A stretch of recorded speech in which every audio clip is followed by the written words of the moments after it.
everybody, welcome to Kimmel's Irish Pub. Time for another movie review. Tonight's movie, What Men Want.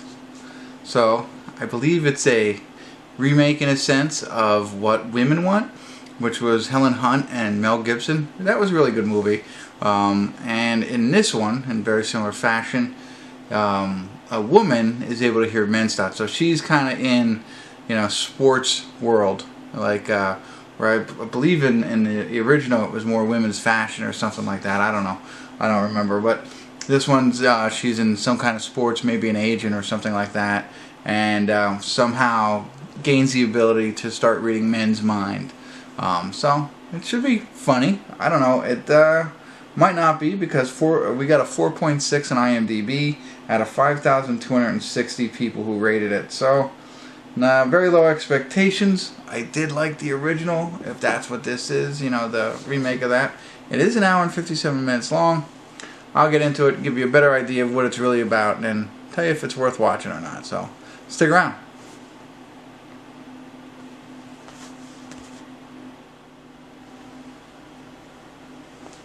Hey everybody, let's do a quick check-in here. We're watching What Men Want. We're at the, 59-minute, 44-second mark. And I was like, oh, maybe we're too far through the movie. Then I realized it's an hour and 57 minutes long. So, we're in an hour now, and there's almost an hour left. I think that's too much. But, where we are so far, so our main character, she is a sports agent, but she only really signs women.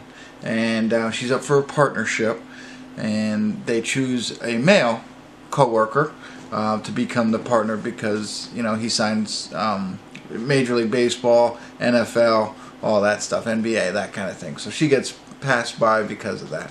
And, the whole thing is that she doesn't connect well with men or the male athletes.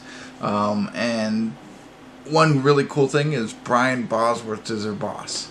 I always loved Brian Bosworth, and now he's he's in a pretty big movie. I thought that's pretty cool. He was in Stone Cold or whatever that one was, and some other ones, but this is pretty big for him, at least what I thought. Anyway, Max Greenwald is also in it. He plays another agent.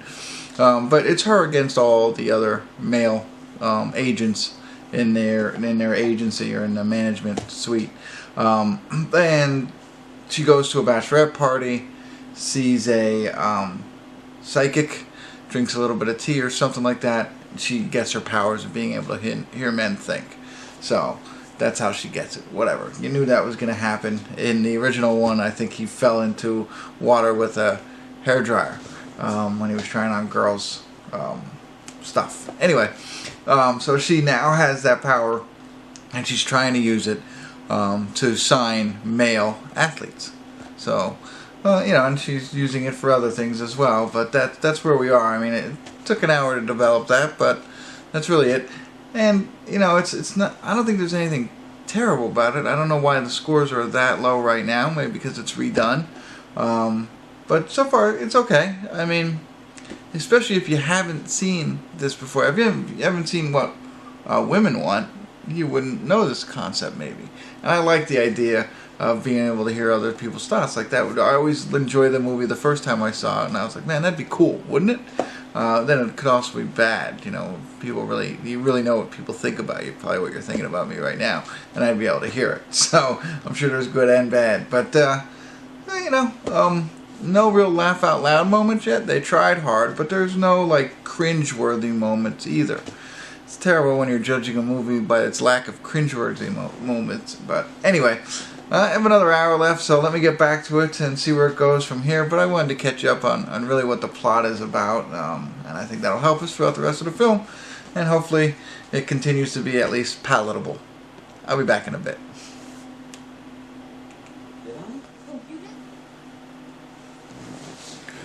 Hey everybody, we're at the credits of What a Man Wants, and I don't understand the 4.6 IMDb rating. It's not that bad. The movie goes on, we know what it's all about, she can read minds, and of course she's trying to further her career using the gift that she has now received, and she starts to become somebody she's not in order to make sure that she can win her client over, kind of thing. And the one piece about it that I don't ever like, and it's not just this movie, but when they start to spread lies and things like that, and weave that web, and it gets uncomfortable, and other people are impacted by it, you know, that doesn't always feel great. So, but I mean, that aside, that happens in a lot of these kinds of movies, and you move on. But otherwise, I don't understand it. And I think, you know, I understand the fact that it was Mel Gibson, and it was what women want, and then they flipped it kind of like they did with Ghostbusters and Ocean's 8 and things like that. And there's nothing wrong with that, I don't think. I started reading through the reviews. I can't believe I saw liberals. Like somebody, again, went political on the fact that, you know, they made this women version of what women want and what men want. I was like, let's watch it. It's got to be really, really bad. And even when I'm watching it, I'm trying to pick out, why would people rate it this low? It's not that low. It's not over the top funny. It's not better than the original. Don't get me wrong. But it's not a 4.6. I probably have it at a 6. There are some smiling moments, I think, that I laughed at a little bit here and there, but nothing crazy. But, you know, I liked her. I liked the assistant in it. I thought they did a pretty good job. You know, I liked her love interest. I liked his character. The friends didn't click for me. I think they could have done a better job with the friends aspect. So she has a group of 3 friends. That's who she went to the bridal shower for, and getting married and stuff like that. I didn't get that real good vibe. I didn't think they were funny enough for me, for them. But again, not enough to lower the score all the way to a 4.6. So I think you should check it out. If you haven't seen the first one, I think you might even like this a little bit more. If you have seen the first one, I don't think you're going to hate it unless you're into that whole they shouldn't remake movies and change the gender or change the sex of the movie and whatever, all the other craziness that goes into that thought process that I don't subscribe to. But I think you might find yourself laughing here and there on this. And there's a lot of cool cameos. I didn't even think about it as you see, like, Shaq is in it. He has a cameo. Devontae Freeman's in it, you know, because she's a sports agent. So these people pop up.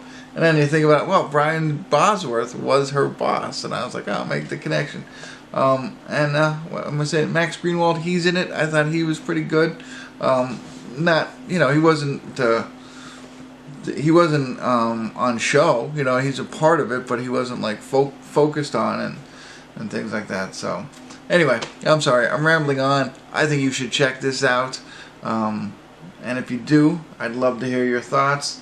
Go into it with an open mind. Who care about politics and all that other craziness that goes into it? Just sit back and have fun. It's not a masterpiece. It's not better than the original, but it's not as bad as the ratings do it. And that might scare some people off. And hopefully, if you've watched this, it convinces you to at least give it a shot. Alright, that's it. Thanks for tuning in. Kimmel's Irish Pub.